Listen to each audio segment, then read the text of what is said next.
Hi, my name is Simone and I'm the Zen Mommy. I help people with spiritual awakening and navigating your ascension.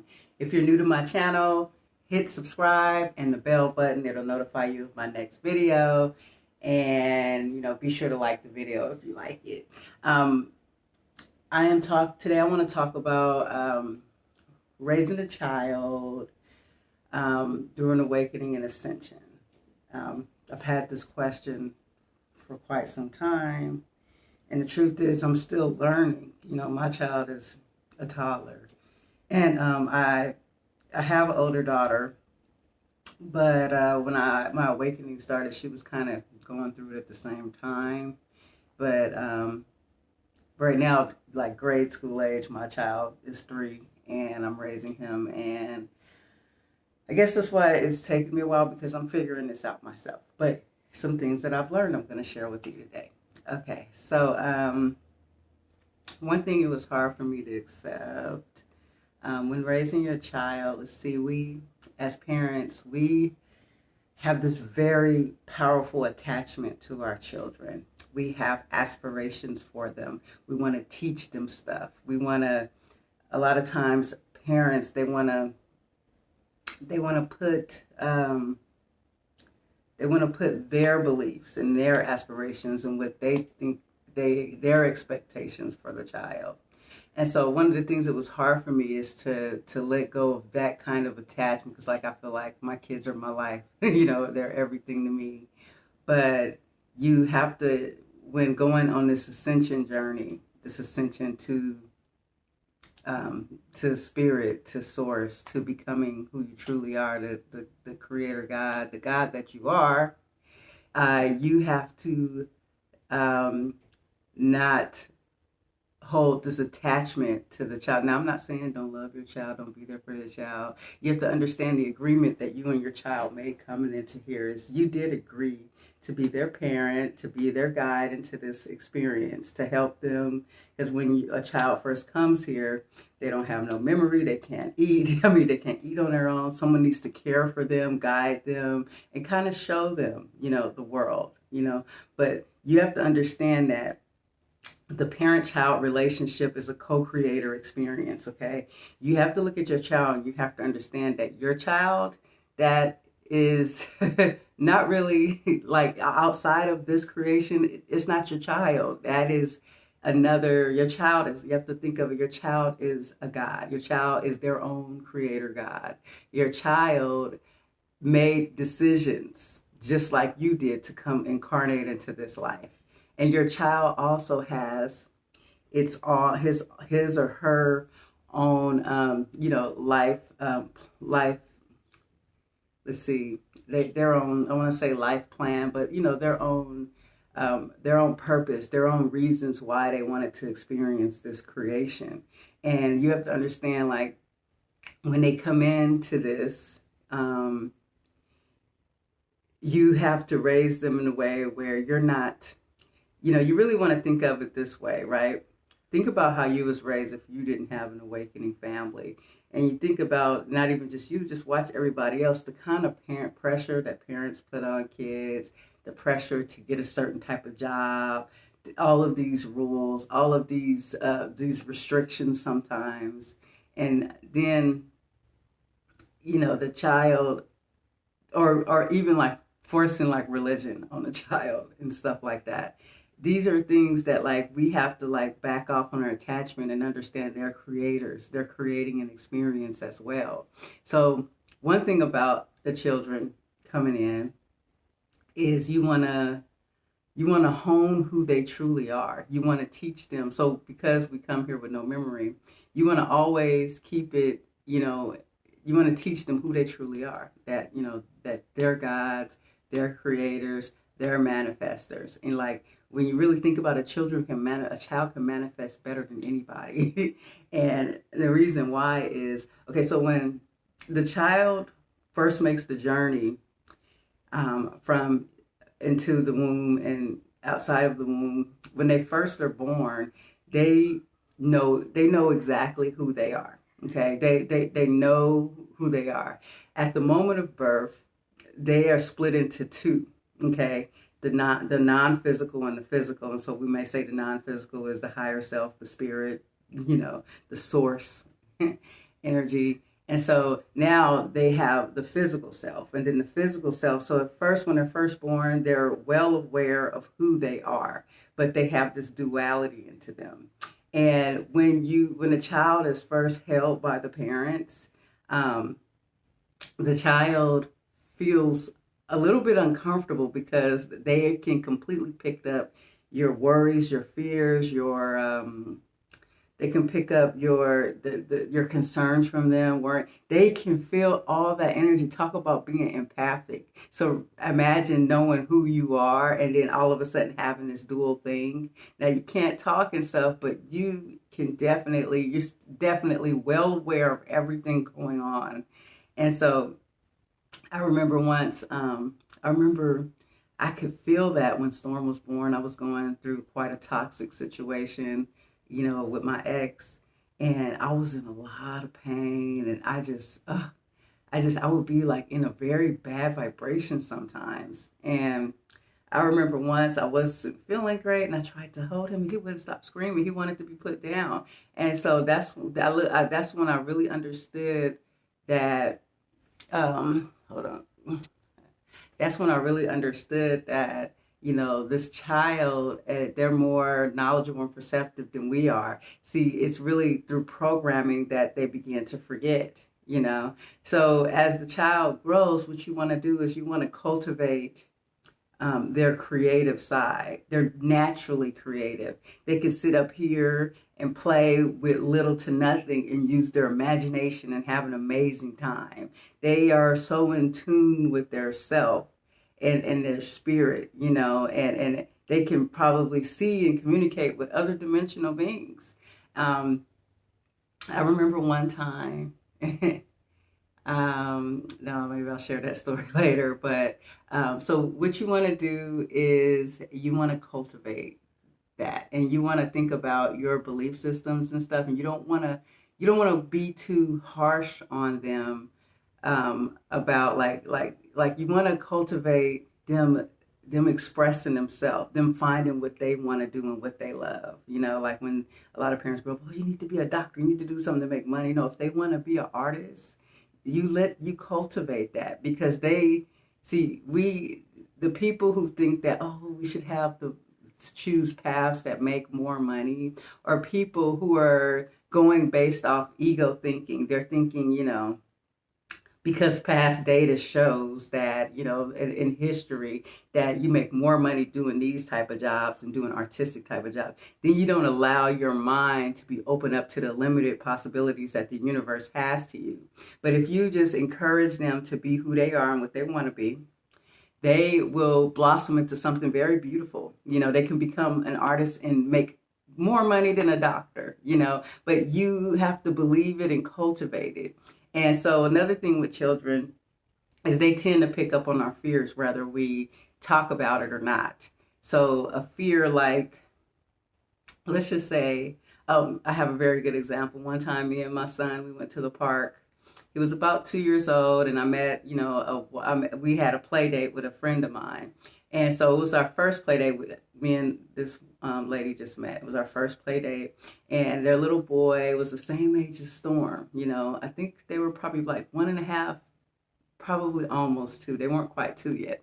And there was it was a play structure, with like monkey bars and, the slides and all of that. And this little boy was climbing to the top, and it was high and scary. And I says, "You guys are okay with this?" And she's all, "Yeah, he seems to always be fine. It's like the universe watches after him." And so I'm sitting there like worried to death at this little kid. I see him climbing up these, I guess it's like this, this stepping thing where you go up and you climb like the monkey bars that are like a ladder. And he's getting to it, and I'm looking and I'm thinking, oh my God. Then he falls. I realized then that I caused him to fall because of my thoughts, my energy, my fear, my worry. It causes to manifest. Like, why do kids get sick? Kids are getting sick because we are worried. We're a lot of things that children go through. It's not their fault. It's their parents. It's their parents that worry. The parents that think that, oh, if they're gonna fall, we teach them. They don't believe that they're gonna get hurt if they fall. They don't believe that until we teach them that. I have a friend who had a child who was very intuitive at birth and very let's see, I think they call it a crystal indigo. I can't remember exactly what it was called, but my friend was telling me that her little girl, once she told her not to, that she would fall and get hurt. And so then the little girl started getting hurt and falling. But when the little girl grew up, she's like, Mom, before you told me that, when I used to fall, the ground used to bounce. And so you have to understand that we are all co-creators and we're all having our own experience, right? But when we start to influence the other person's journey or experience, they're going to start seeing it your way. They're going to start seeing it the collective way. See, all the beliefs here have been like programmed in, coming in as a blank slate. So you have to learn how to let your child be who they're going to be. Okay. So when it comes to raising them, on this journey, you want to start teaching them right away about, meditation, manifestation, telling them, you want to start teaching them about focusing on the positive. Even at a young age, once they get to the point where they can sit down, like me and Storm will be like, he maybe only does it for a little while, but as he gets older, that's going to be a practice that he's going to have in his life, and it's actually going to make things more smoother in the household. Okay. So another thing that, let's just say you're going through it with teenagers. Okay. And the teenagers aren't doing their chores, and so you like say you're getting frustrated, teenagers aren't doing your chores. What do I do now? I punish them. They're still not acting right or whatever, right? So one of the things I learned about that when you're delegating household responsibilities like chores, you have to come into alignment with yourself and in balance with yourself, because the child who is resistant to cleaning the house or doing their chores or having an attitude about it or not doing it, that's not them, that's you putting forth that energy. So you have to learn that if you want to change something about your child, you start that within. You get yourself in alignment, and you cannot be in your mind frame expecting them to do wrong, because you get what you expect for a law of attraction. So what you do is you get into alignment and balance with yourself. So if you're unbalanced when you're delegating the chores, you might be, upset because you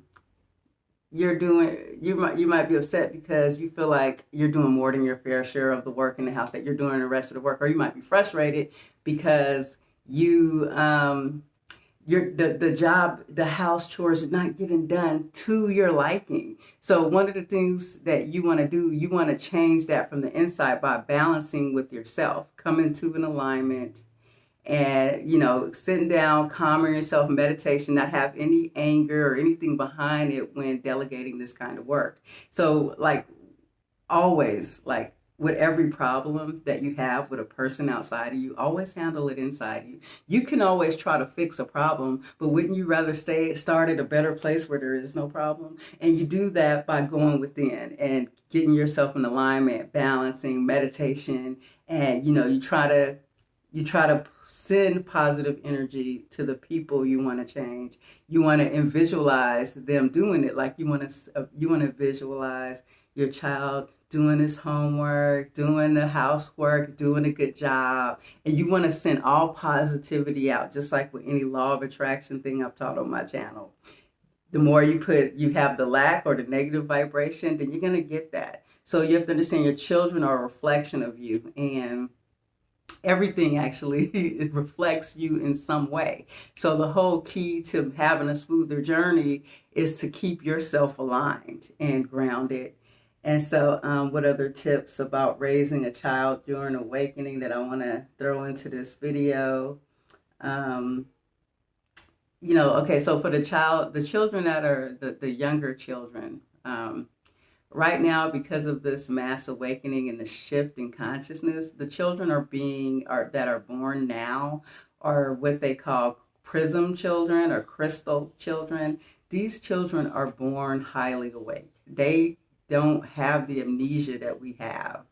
And you have to understand that we have to we have to cultivate that.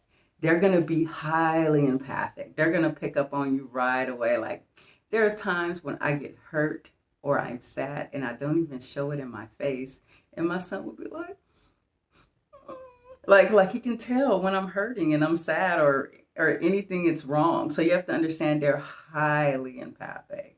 So it's probably great to like get yourself in balance and alignment. It's kind of sweet because they can be very comforting. And and they're starting off as healers already. I've already cultivated. I taught him how to do Reiki. He's at 2 years old. He started doing Reiki. And anytime he gets hurt or I get hurt or anybody gets hurt, he does the Reiki or energy healing on them. And it actually works. So you have to understand things like Reiki and energy healing. It's so when I learned in Reiki, one thing that I learned that healing is energy healing when you use your hands to heal is very similar to when your child falls down and scrapes his knee and you say, "Oh, let mommy kiss it. It'll feel better." See, mommy kissing it is sending positive healing energy. That's the same way. That's the same concept that Reiki uses. Is you're sending this positive, loving energy, and you're using that energy and directing it towards the person or the area in pain to heal it. And the kids always say, "It feels much better, mommy, kiss it." They always do that, right? Because that is a form of healing and energy healing. So I started to teach Storm right away how to do that. And like when I get hurt, if I stub my toe or hurt my leg, he'll come and he'll say, he comes and he heals me. And he does a really good job at it. And so it's just like you want to bring your kids on this journey with you. And if you have a younger child that may be a prison baby, you want to, when they get to a certain age, you want to really listen to them because they are, like I said, highly conscious. They don't have amnesia, okay? They have a full memory of things. And okay, so I'm going to just say the story that I decided not to say. Okay, so one time I did ayahuasca, and at this time, I had a roommate, and I had them, and I did it at home, and I was just like, oh, I had a babysitter, and I was going to do it. And so when I did the ayahuasca, I did a very, very low dose, like lower. I didn't think it was going to work. Okay. And because I didn't think it was going to work, I did a very low dose because I knew my son was there, even though I had a babysitter. I just didn't want to be that out of it. And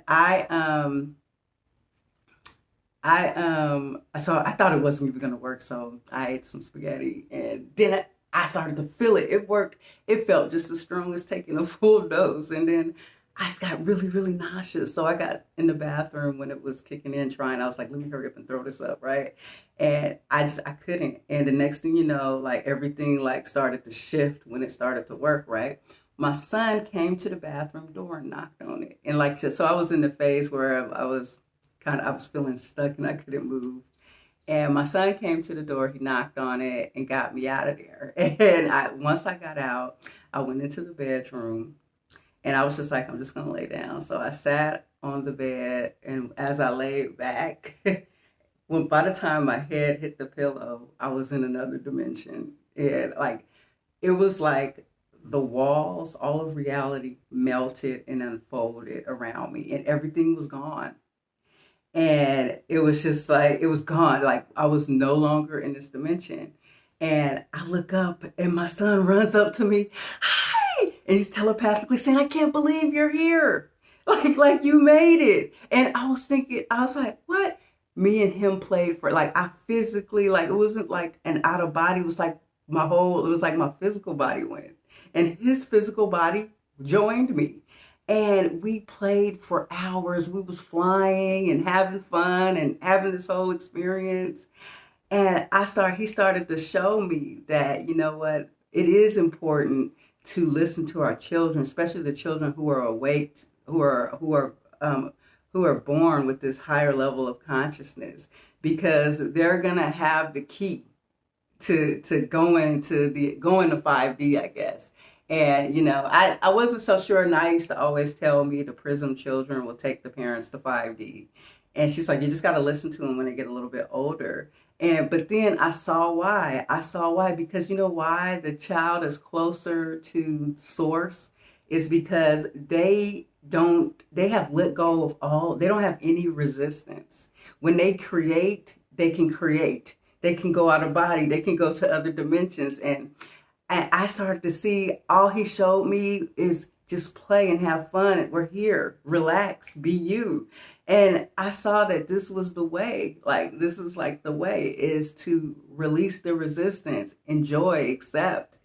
And so what I was going to say, Jesus, I was going to say something else, but I guess I forgot it. I hate when I do that because it would be perfect for this video. But anyways, so what I had learned was is you really want to embrace and you want to encourage them in their creativity. And you don't want to do things like have them too programmed into anything. Like, if you're sending them to you don't want to send them to things like church. But even if the parents have done that, like if the parents was restrict and made them go to church, then maybe it is a part of their journey to like say they were restriction, and maybe it's part of their journey to seek freedom. And it could be just something they signed up to. But if you're on this journey, then it's best to like cultivate your child to do, to be more open to the spirit, to communicate with the spirit, you want to encourage them to in nature a lot. You want to encourage them to play around nature, to be around trees. You want to try to feed them more holistic, healthier foods and stuff.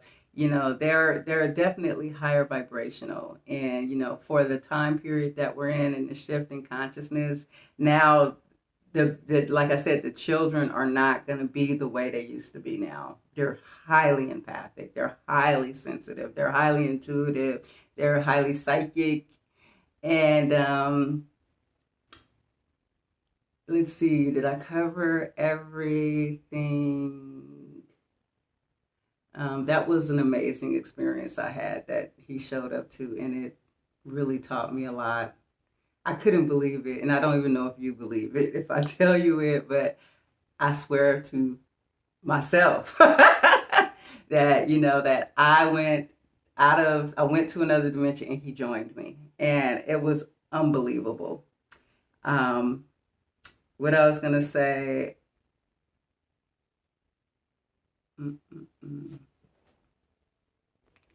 okay, one more thing I wanted to mention. I couldn't remember that last thing. I guess it's not meant. But telepathic communication. The children are more susceptible to telepathic communication. So you have to understand that your child can hear your thoughts if you're directing them energetically towards them in a positive way. And I remember one time I was outside smoking, and he was in the house with a relative, and I could hear him crying. And, I think he was getting into a tug of war with some toys with another child in the house. And I heard him crying, but I was just like, I don't want to run in there right now. But I started, while I was out, I was like, I'm running there, I'm gonna hurry up and, finish what I'm doing. And I started to focus in on him. And in my mind, I started coming up with like, it's okay, honey. I started thinking, it's okay, honey. It's okay. Mommy's right here. You're going to be fine. I started thinking that, right? And the next thing I heard him yell, Mommy! I was like, wow. So you have to understand, I remember what I was going to say now, but don't discount your child. They can hear you telepathically. They really can. And that even happened with my teenage daughter. I was away from her, and I contacted her one night, and I was just like, "Are you and Storm okay?"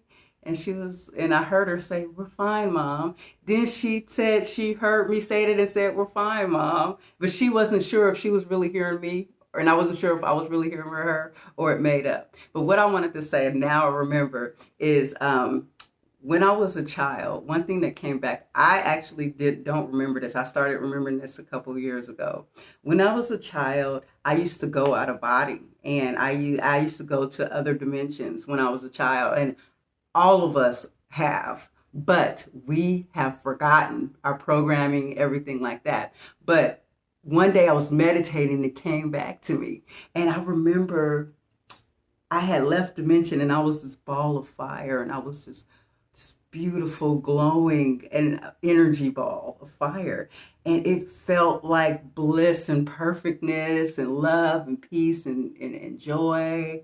And I remember when I came to, I said, "Mom, Mom, Mom, Mom." I tried to explain her where I was, what I did, and I couldn't, the words couldn't come out right. And she says, "It was just a dream, honey. It was just a dream." And I remember being frustrated, being like, "Oh, she doesn't believe me," right? So I ended up forgetting that for years. And then when I had my awakening, I started meditating a lot. And I had my first out of body experience, and I was like, I had an out of body experience. I talk about this experience where all of a sudden light shot out of my third eye, and all of a sudden I started turning into a burning, beautiful light, and I had this beautiful bliss and joy. I realized that I saw everything my whole life. I realized I was God all at once, and I was like, and I had questions about that. I wasn't sure because back then I didn't believe I was God. And I had questions, and I was wondering what happened. What happened? I would meditate, and in my meditation, I started getting glimpses of when I was a child. And I remember feeling like that with the bright burning, and I was just like, "Oh my God!" Like that's when this reality hit me, as there is another reality that we're a part of. That's when it hit me, when I started having those memories of a child. So you have to understand your child is going through that, is having memories, is going out of body, is it's doing things, is seeing things that you can't quite see. Like I have friends that do astral traveling and stuff, and Storm often travels over to meet one of my friends all the time, and a couple of them, and they always tell me about it, and I totally believe it. I totally do. So cultivate who they truly are. Look at this as a journey together. Don't look at them as, this is your child, my property. They have to do this way and live this way. I want my child to be like this. You have to let them be who they're going to be. You have to kind of loosen the reins. Okay, you don't want them to get hurt or in trouble, but also know that everything you fear is something that manifests. You worry about, "Oh, I'm afraid they're going to get picked on at school," then they get picked on. You have to not be thinking. You have to always keep your thoughts in a positive vibration. If you want your child to have a better life, then don't be like in that mind frame of stressing, of worrying, or thinking things are going wrong. And I'm sorry that this video is almost 30 minutes. I'm going to let you guys go. Thank you for watching. Peace and love. Namaste.